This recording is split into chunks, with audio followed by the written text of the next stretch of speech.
الجيش الملكي والرجاء الرياضي صراع تكسير الأعظام على مستوى البلاغات وكذلك الدفعات، ولجنة الأخلاقيات ستستدعي الرجاء والجيش قريبا. نهضة بركان للأسف كتخفق بأنه يجيب اللقب من القاهرة من أمام الزمالك، وهزيمة ب1-0 كانت كافية أن الفريق المصري يفوز باللقب، والنهضة البركانية ضيع فرصة للمرة الثانية بعد ما فاز عليه الزمالك في 2019.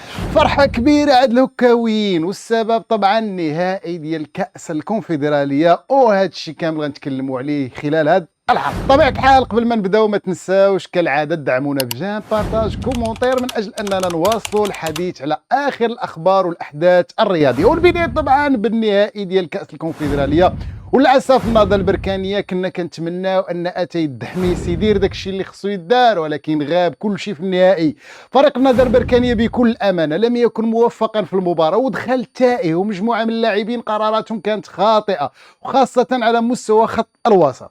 ولا جينا نتكلموا على كل لاعب على حده، تصدقوني انه بالنسبه لي اكبر خساره للنهضه البركانيه هو الطرد اللي خداه العرجون في المباراه ديال ابو سليم الليبي، اللي كان فابور وحرم راسه انه يلعب النهائي ذهابا واياب. وكنعرفوا ان المباريات ديال النهائي خاص يكون عندك لاعب صمام الامان في خط الوسط، والعرجون كيمتاز بهذه القضيه، ولكن للاسف خدا بطاقه حمراء وهو ما لعب حتى دقيقه، وذلك بسبب الاحتجاج اللي كان في المباراة، وحرم راسه كيف قلت أنه يلعب المباراة النهائية. ثاني نقطة في المباراة هو أنه الشعباني بكل أمانة ما عرفتش بعض الأحيان شنو كيبغي يدير.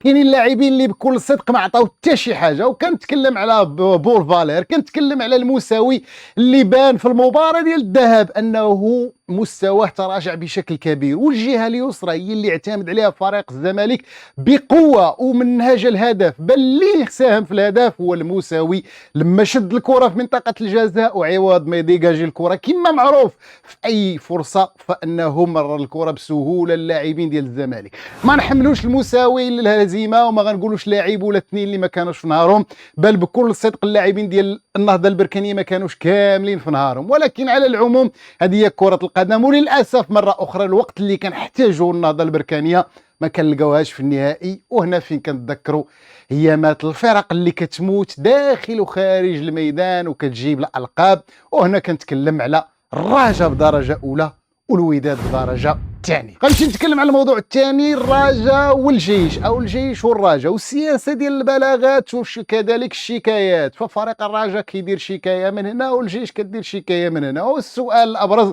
واش هذا الشيء في صالح الكره المغربيه، بل واش في صالح الرجاء والجيش؟ واش هذا الشيء كيعطي الدور ديالو؟ لما كنتكلموا ضغط عليا نضغط عليك، واش هذا الشيء كيعطي نتيجه؟ وكنقول انه الرجاء الرياضي كانوا داروا في وقت سابق شكايه بالنبيل اللي هو المدرب ديال الجيش الملكي، وغيحضر لجنه الاخلاقيات هذا الاسبوع على اعتبار فاش كان تكلم وقال بانه كاين الاعداء، وهذه الكلمه ديال الاعداء السياق ديالها نشوفوا شنو غيقول النبي والمبررات ديالو. ولو انه كاين اللي كيقول لك علاش الرجاء حشرات راسها هنا ودخلات وقالت لك ودي انا ندير شكايه، ولكن الناس ديال الرجاء جاوبوا قال لك حنا خصنا نتعاملوا مؤسساتي، وخصنا نعرفوا بانه لما كنتكلموا على المؤسسات خص كل واحد يدير الدور ديالو، بعيدا عن انني نقول لك لا ما ديرش ولا دير. الجيش الملكي كذلك تما داروا شكايه من جهتهم بسبب لاعب، واضافه الى ذلك كيطلبوا انهم يجيو الناس ديال الرجاء امام لجنه الاخلاقيات. مجموعه من المشاكل كاينه في الخفاء، ولكن السؤال اللي كنطرح انا وكنخلي لكم التعليق، واش هاد السياسه ديال البلاغات والشكايات والحروب البارده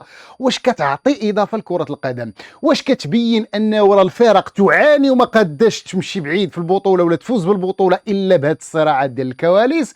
واش كتبان بانه الناس تحدات على المستوى ما هو تقني؟ راه نقلبوا على الكواليس من اجل اننا نكسبوا الرهان. على العموم الصراع متواصل في البطوله، واش الجيش ولا الرجاء؟ باقي الوقت وباقي الحال، خاصه انه باقي 4 ديال النقاط ما بين الجيش والرجاء في انتظار المباراه امام النهضه البركانيه. بالنسبه للرجاء الا ربحوا الرجاء فغتبقى نقطه وغيتزاد الصراع. والمباراه القادمه بالنسبه للرجاء الرياضي كنعرفوا الاصعب واللي مهمه جدا هي مباراه الديربي، واللي قد تكون حاسمه، في حين ان الجيش الملكي مازال عنده 2 ديال المباريات كذلك مهمين، سواء امام السوالم ولا امام الفتح او الرباطي.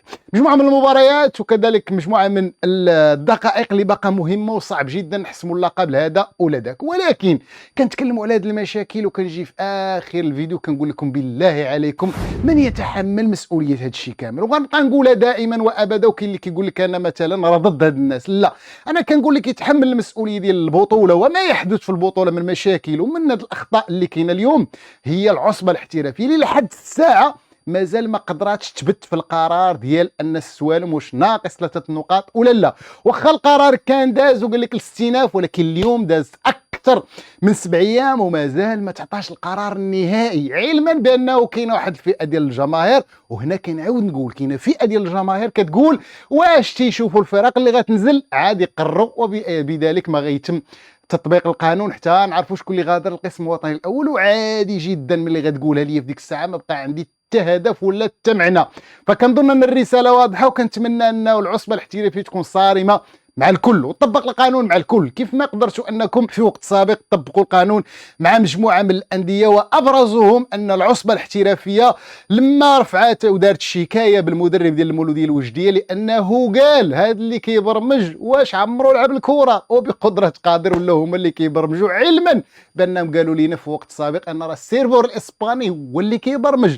فالسيرفور واش هو اللي دعا ولا الناس الاخرين؟ بل اكثر من ذلك ان اللجنه بتات وقالت للمدرب براءه، ولكن العصبه الاحترافيه والناس ديال العصبه الاحترافيه فداروا الاستئناف من اجل انهم يطبقوا القانون. فكنتمنى انكم نتوما تطبقوا القانون، عاد تمشيو تتابعوا الملفات ديالكم اللي هي من حقكم طبعا. وكنظن ان الرساله واضحه، من اجل تطوير كره القدم خصهم يكونوا عندنا ناس في المستوى وناس اللي يطبقوا القانون على الصغير والكبير وحتى على ريوسهم.